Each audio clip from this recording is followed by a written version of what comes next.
starting with the trapezius. First, to locate the bony landmarks, you're going to locate the, I'm going to ask you guys to say it because we've done it 3 times now. So, which 3 things are we going to locate? Nuclear line. The nuchal line. Yes. The We'll see 7 through T12 and the acromion. I mean the clavicle. One third of the clavicle. okay, she said this, and then what's the other one? Third, which is The yes, spine of the superior spine of the scapula. Okay, and then you can help me if you want to touch her. It's fine. Oh, okay. I'm just not touching her because I just, I feel a little guilty, and I'm a germ right now. So, and then, what do we do to locate the top half of the upper fibers of the trapezius? She can lift her head up slightly. Yes. So lift your head up just a little bit. And then Carla, can you point and take hold of the trapezius up there? Yeah. And release. And then the middle fibers. Middle. She could lift her shoulder. I mean the scalp. I mean. You can pull her arm to the side. Huh? Which one? And you pull her arm on the side of the Okay. Yeah, you could put your arms out to the side and then lift your arms. Yes. So you can see some of those fibers, and you can see them all the way down to T12. Actually, so from C7, her C7 is so little, and then T12, and release. And then to locate the lower fibers, which you can see that her lower fibers already are pronounced quite a bit. Bring your arms over your head, like a Superman. Yes. See that? And you can see her erector spinae muscles very clearly here. See all that? Yes? Okay. So release. And so these are, you could do any of those to help contract the muscle to give your client a strengthening exercise if you felt that they were weak in any of those areas. And now to stretch those areas, what would it be?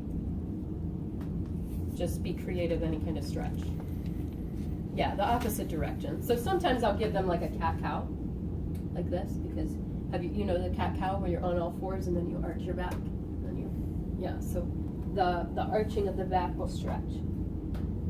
Okay, and child's pose, also known as shap. So bring your arms down by your sides again. And then it's so hard not to touch. Okay, so the superior, there's the inferior border of the scapula and the superior angle of the scapula up here. Can you show that? Superior angle of the scapula. Yep. And then what does that do if we want to contract it? We want to show that also. Elevate. Elevate. So can you elevate your right shoulder, or both shoulders are fine. And release. And then remember, it's just underneath the trapezius a little bit. And then can you show them that it goes on the transverse processes right up to That's gonna go of the neck, underneath. Yes. And as he said, he used the Frankenstein's bolt. And you'll feel that very clearly there. And then it's a elevate. Most people don't need to contract that more. They need to release it more. So usually something like this, arms behind the back and stretching like this is a good stretch for levator scap. And then let's do the rhomboids so that you can see that. The rhomboids are from C7 to T5. So let's find her C7. Yep. And then to her. So it's more pronounced here? So Hers is really tiny. Sometimes Yeah. you really see people. But you can feel. It's not as pronounced, it's like right there. And then you count down if you want to T5, so you can really count your spinous processes.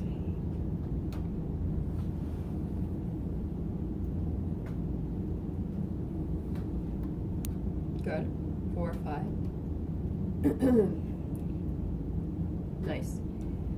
And then you can take your arms out to the side like the letter T, thumbs up, and check. contract. I mean, lift the arms, contract. There you go. Okay, so actually you can't see hers as well, but they're right here.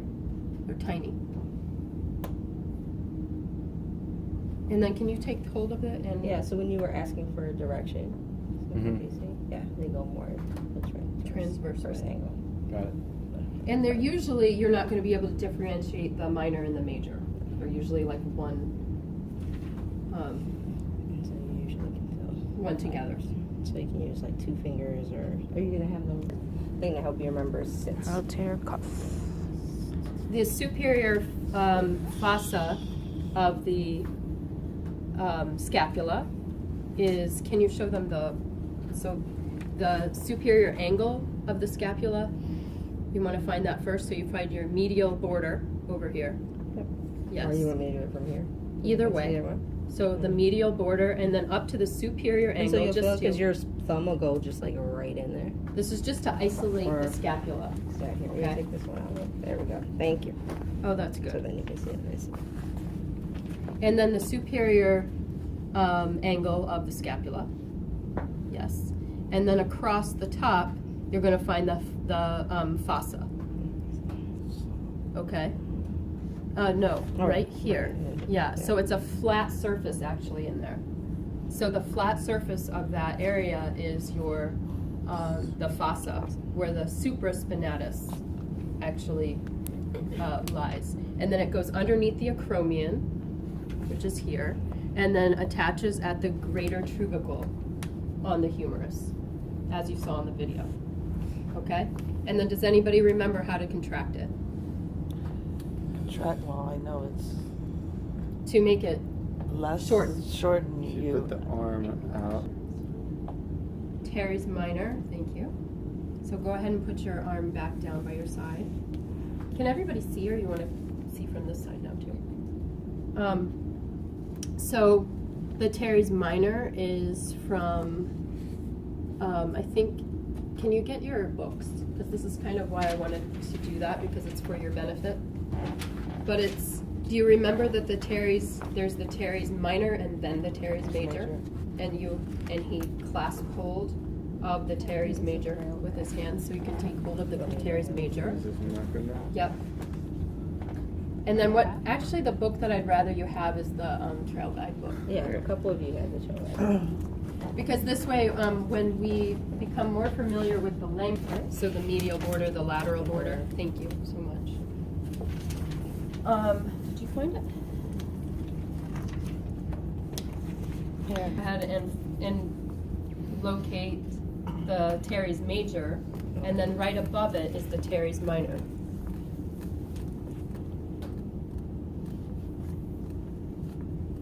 Is that pressure okay?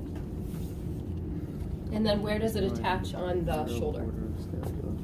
The lesser. Wait. The greater The greater. tubercle of the humerus. You got that? Huh? There as well. Supraspinatus, you mean? Yeah. Yes. These are the rotator muscle. Do they all attach to the same spot? Yes, they do.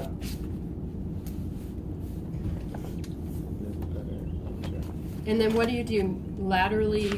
Do you medially rotate or laterally rotate the shoulder to get it to contract?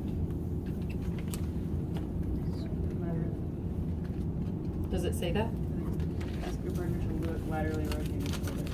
Okay, and then have her press into, you can play around with that, have her press into your hand up here and squeeze here. Yeah. Now can you see? So for those who come on,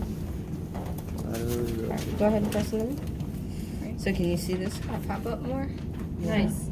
You can also from here see her rhomboids pop up more when Pop she more does when that. we do that, yeah. There So you see? go. Just because some bodies are just a little slightly different. Did you see that? Okay. And then subscapularis, For her. we're gonna have her actually, well, she can leave her arm off of the table and then go ahead and your hand, Yeah, because because this is gonna be in her axilla. Yeah, just Okay. cool. And it's gonna be underneath the actual scapula itself. Good. That's Is that good. pressure okay? Yeah. Okay. It's like some people are super sensitive.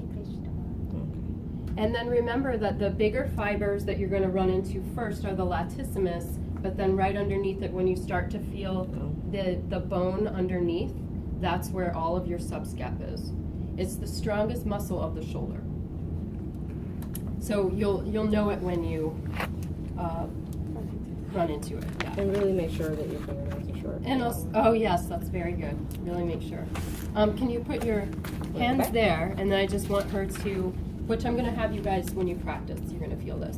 But press your shoulder down into her hand, and then she can feel that the subscap will tighten up. What was Contract. it that